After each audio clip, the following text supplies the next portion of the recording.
Hi guys, welcome to Richard Cabile YouTube channel. In today's video, I will teach you how to set custom ringtone on SIM2 in your OPPO A5s mobile phone. So okay guys, but before we start, kindly subscribe to my YouTube channel by pressing the subscribe button and the bell to notify you if I have new videos. Okay guys, let's start.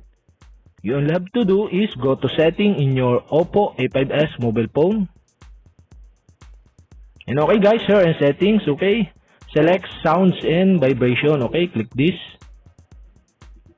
And okay guys, here in sounds and vibration, okay, you can see below the SIM2 ringtone, okay. You all have to do is click this. And now you can see the custom on the top of your screen, and you can see the select from files. You all have to do is click select from files. And now you can see the custom music files in your OPPO A5s.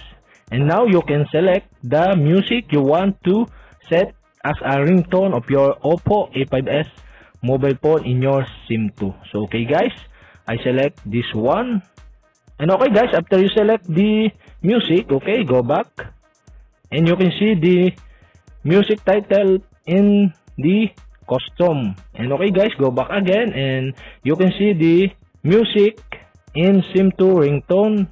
Okay guys, we have successfully set the custom file or custom music as a ringtone in your SIM2 of your OPPO A5s mobile phone. So okay guys, that's it. And if you have a question, kindly comment below. And don't forget to hit the subscribe button and the bell to notify you if I have new videos. Okay guys, thank you for watching.